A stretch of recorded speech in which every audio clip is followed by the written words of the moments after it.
Do I have everybody's attention now? Yo, bien sûr, Catch Trap, la chaîne en parle 4. Aujourd'hui, vidéo pronostic du Money in the Bank. Money in the Bank qui déroulera ce dimanche 10 mai 2020. On commence sans plus tarder avec un match. Je sais pas s'il y aura lieu, je sais pas si ça n'a pas été en tout cas enregistré dans la carte. Ça n'a pas été mis dans la carte, mais je sais pas si ça aura lieu. Ça dépendra, comme le Money in the Bank. Le Money in the Bank, je pense qu'il y en a qu'un, donc tout le monde, il y en a qu'un. Je pense qu'il a été filmé, il a déjà été filmé, donc ça dépendra de la durée du Money in the Bank pour ce match.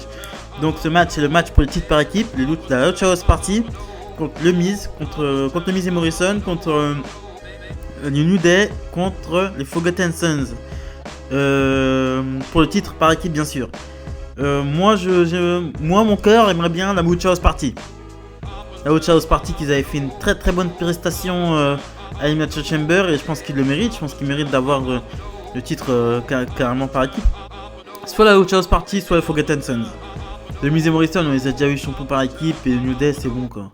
Ils sont H24 champions par équipe quoi. Les New Day sont H24 champions par équipe. Au bout d'un moment, faut arrêter et il faut savoir aussi créer aussi des nouvelles équipes parce que tout le temps les New Day, tout le temps les Usos, Miz et Morrison maintenant qui viennent s'ajouter un peu au noyau. Au bout d'un moment, il faut savoir créer des autres équipes, il faut savoir donner des opportunités aux autres équipes. Donc on passe tout de suite au prochain match pour le titre féminin de Raw. Bayley sans doute accompagné de Sasha Banks puisque c'est pas qualifié pour les Money in the Bank contre Tamina. Clairement c'est un match de transition. Je vois une victoire de Bayley avec l'aide de Sasha Banks, mais je vois aussi un délire, une mésentente entre Sasha Banks et Bayley qui irait vers leur prochain affrontement. Je vois vraiment un truc, un quiproquo qui fera que Bayley, Sasha va douter de l'honnêteté de Bayley. Voilà. Mais c'est un match de transition. Tamina championne, faut arrêter le délire. Elle peut plus rien faire. Elle arrive pas. Elle peut pas. Elle a trop pris. Elle a pris. C'est pas parce qu'elle a pris trop de poids. C'est pas ce que je veux dire, mais ça, on voit sur le ring qu'elle arrive pas à bouger. Elle arrive pas à bouger. Une Nia Jax, elle arrive à bouger. Elle est grosse, mais elle arrive à bouger. Mais Tamina, non, elle arrive plus à bouger. Faut vraiment qu'elle fasse une remise en forme. Et ensuite, elle pourra venir prétendre au titre. Mais pour moi, pour devenir champion ou championne, il faut vraiment avoir une forme olympique. Faut pas n'importe qui, voilà, machin. Moi, c'est quelque chose de catch, voilà, c'est du divertissement sportif. Mais il faut quand même avoir des qualités athlétiques pour être champion. Et Bayley a ses qualités athlétiques, mais n'a zéro charisme. On enchaîne ensuite avec le match pour le titre WWE. Ça a été clairement le match pour moi le plus difficile à pronostiquer. Braun Strowman qui est champion universel. Ah merde, pour le titre universel, excusez-moi. Braun Strowman qui est champion universel qui défend contre son ancien mentor, son ancien maître qui l'a sorti des marécages, Bray Wyatt. Bray Wyatt, je précise, ce n'est pas The Fiend. Il défend son titre contre Bray Wyatt. Je vois bien Bray Wyatt faire une arrivée. Je vois bien Bray Wyatt venir comme avant. Je vois bien Bray Wyatt venir avec le chapeau, la chemise hawaïenne qu'il avait avant. Je vois une victoire clairement. En fait, c'est difficile à pronostiquer parce que Braun Strowman est champion. Il est champion que depuis un mois. Et en plus, il avait eu le titre intercontinental il y a un mois en arrière, mais il l'avait gardé aussi que un mois. Donc ça ferait un règne de champion intercontinental de un mois, un règne de champion du monde, de champion universel de un mois. Ça fait mal quand même. Ça fait vraiment mal. Est-ce que Braun Strowman n'est qu'un champion de transition pour ensuite que Bray Wyatt, si Bray Wyatt gagne, c'est sûr qu'il ira affronter Roman Reigns à SummerSlam. Et d'ailleurs, il y a beaucoup de choses qui penchent vers ça parce que Roman Reigns sera de retour. Roman Reigns reviendra. Des rumeurs de Roman Reigns qui s'éloigne de la WWE, il faut arrêter les conneries. C'est une stratégie marketing de couper Roman Reigns de tous les. Ils voient bien, tu sais, la WWE, ils savent que sur internet on est toujours là à scruter les moindres détails. Oui, Roman Reigns n'est pas dans la pub où Seth Rollins a battu Brock Lesnar alors qu'il était là, machin. Oui, Roman Reigns n'est pas mentionné par-ci et par-là. Mais c'est une stratégie marketing pour que quand Roman Reigns reviendra, eh ben, il aura une vraie. On sera vraiment étonné et on sera vraiment choqué de son retour. Je pense que son retour est déjà en train de se préparer. Ils sont déjà en train de préparer une storyline. Et si Bray Wyatt gagne, je pense qu'il n'y a que Roman Reigns qui peut venir chercher ce titre. Et je serais extrêmement content que Roman Reigns, enfin, parce que Roman Reigns, il faut dire la vérité, il a galéré. Ça fait un an qu'il fait que des rivalités lambda. Ça fait un an qu'il ne s'est pas approché d'un titre. Okay, il a eu son overbooking il y a au moins un an et demi. Il avait un overbooking. Ok, mais maintenant, on ne peut plus rien dire sur Roman Reigns. Il a fait des efforts. Le mec, il a fait des rivalités contre Corbin, contre machin, contre Luke Harper.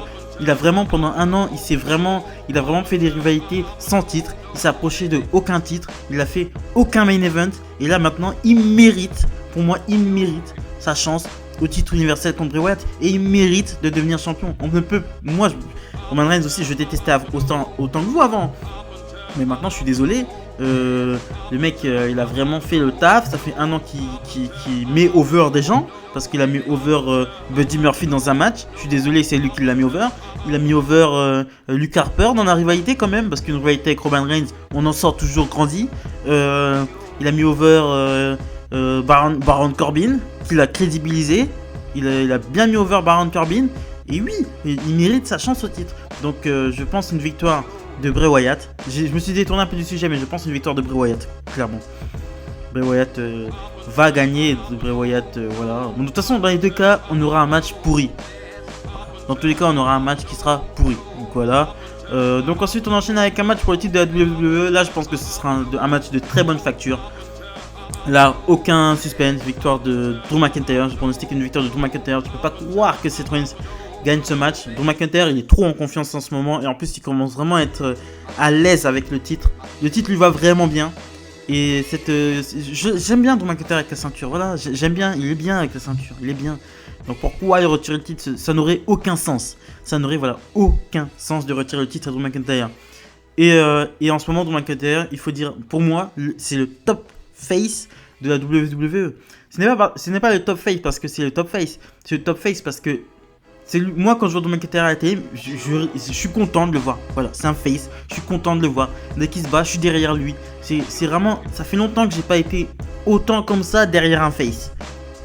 Voilà, c'est un face, Drew McIntyre. C'est un très bon face. Il fait très bien son rôle de face. Et Rollins n'a clairement pas besoin d'une ceinture avec le gimmick, la puissance de son gimmick. Et en plus, quand il commence à être à l'aise dans son gimmick, je pense qu'il a vraiment pas besoin d'un titre. Et puis que Seth Rollins, il a déjà un palmarès déjà bien rempli. Un titre ou non, lui, il s'en fout. Ça mettra bien over Drew McIntyre. Mais j'ai peur d'une chose dans ce match. J'ai peur qu'il commence à mettre des tensions entre Buddy Murphy et... j'ai peur que Seth Rollins perde à cause de Murphy. Et qu'il fasse genre une sorte de rivalité entre Murphy et Rollins. Ça serait clairement trop tôt. Ça serait trop tôt pour faire une rivalité entre Murphy et Rollins. Il faut les laisser ensemble. Il faut laisser son cran, son crew, sa secte ensemble. Parce que les AOP ils sont plus là. Franchement, faut plus compter sur eux. Les mecs qui se blessent à chaque fois. Ils ont passé la moitié de leur carrière à la WWE sur le banc de touche. Hein. Les AOP, franchement, faut arrêter. Tu peux être grand, 1m90, je sais pas quoi. Putain, les mecs, ils étaient avec Seth Rollins. Ça fait 2 mois qu'ils sont avec Seth Rollins. Ils ont fait un combat, ils se sont blessés les deux, s'il te plaît. Au bout d'un moment, faut arrêter le délire. Ils servent à rien, les AOP, ils servent à rien. Ensuite, on enchaîne avec le main event. Le Money in the Bank masculin, oui, ce qui est une sorte de main event. Le Money in the Bank tant attendu masculin. Donc, Daniel Bryan, Aleister Black, Rey Mysterio, Baron Corbin, Otis, AJ Styles. Je pense que déjà je pense que l'idée de faire 2 Money in the Bank en même temps, c'est une véritable catastrophe. Hein. Ça va partir vraiment dans tous les sens. Après, c'est préenregistré, donc il y aura un peu de production derrière. Ça sera bien fait. Ce sera bien foutu, ça c'est sûr. Je sais pas comment ça va se passer. Il y aura sûrement des secteurs parce que c'est quand même le siège de la WWE, c'est assez grand, donc ils vont se battre par secteur, je pense. Ça va être une sorte de chasse au trésor, ça c'est sûr et certain. Une sorte de chasse au trésor, les catcheurs vont courir un peu dans tous les sens. J'ai peur qu'à un moment donné ça devienne un peu long. Parce que Orton Edge, je l'ai encore en travers de la gorge. Je vais pas vous mentir, je l'ai vraiment en travers de la gorge. Et c'était vraiment d'une longueur infinie. Là, bon, après là, maintenant, c'est impossible de faire un truc dégueulasse avec Daniel Bryan, Aleister Black, Rey Mysterio, AJ Styles. Et voilà quoi. Et Otis va nous apporter un peu plus de rire et de divertissement. Regardez, ce Money in the Bank aurait été dans un ring, je pense que ça aurait été le meilleur Money in the Bank de l'histoire de la WWE. Clairement.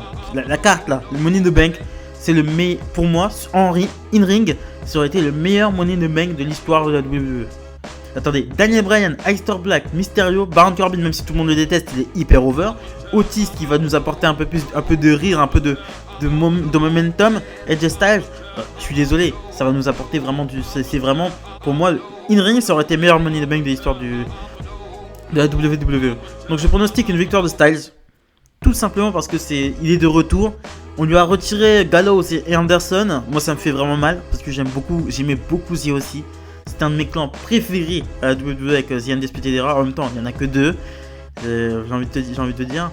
Mais moi, oui, il n'y a que Styles qui peut porter les épaules, qui a les épaules pour porter la mallette. Même Aleister Black, non, je vois pas avec la mallette.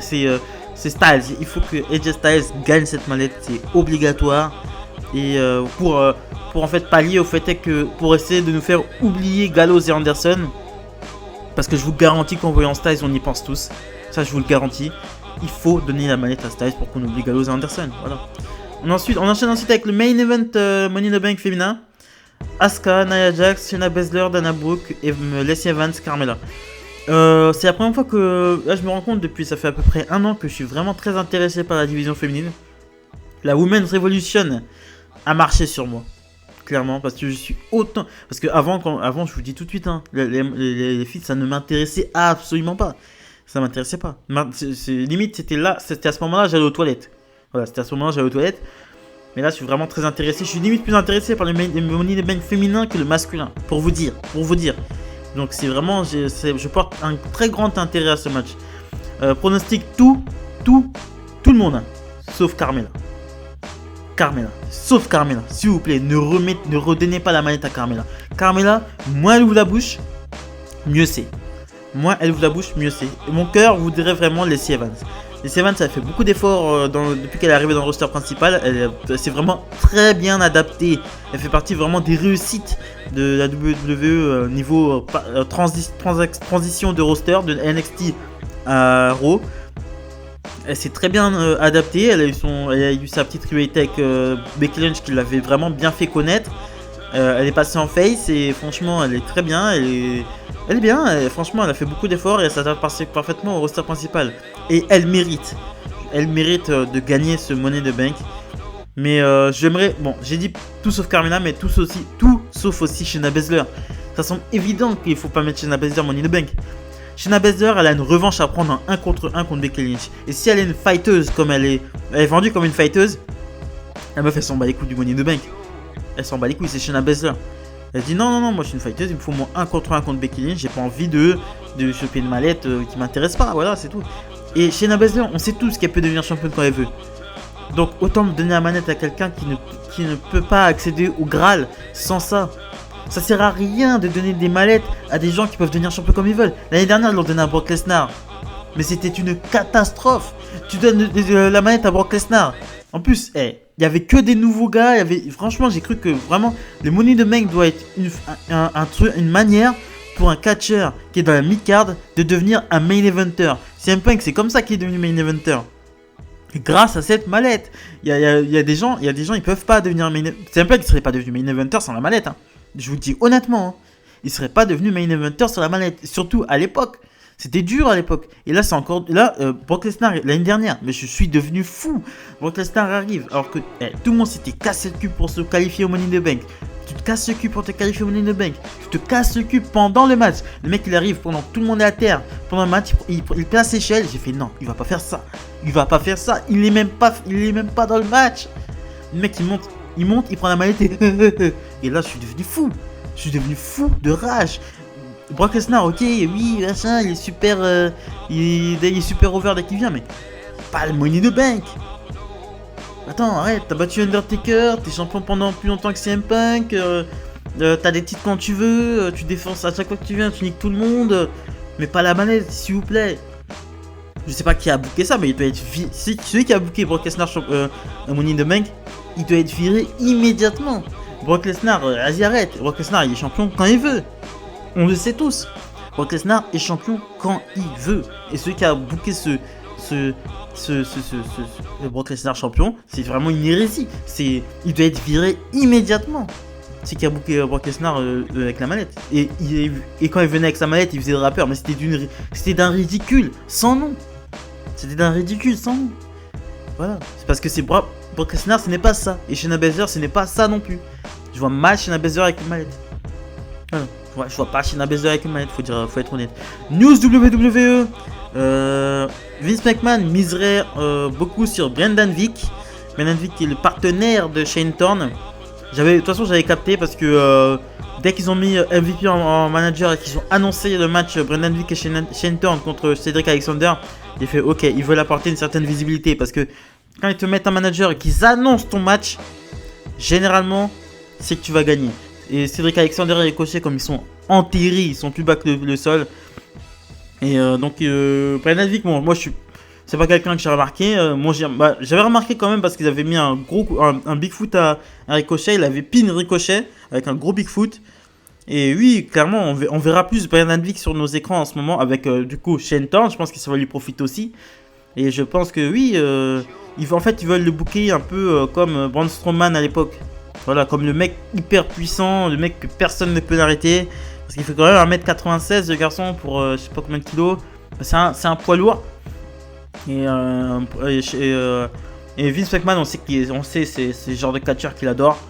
Et voilà, bon c'est bien, moi c'est bien pour Brendan Vick. Hein, j'espère que changement de gimmick en tout cas, parce que là, en fait là c'est le néant quoi au niveau gimmick.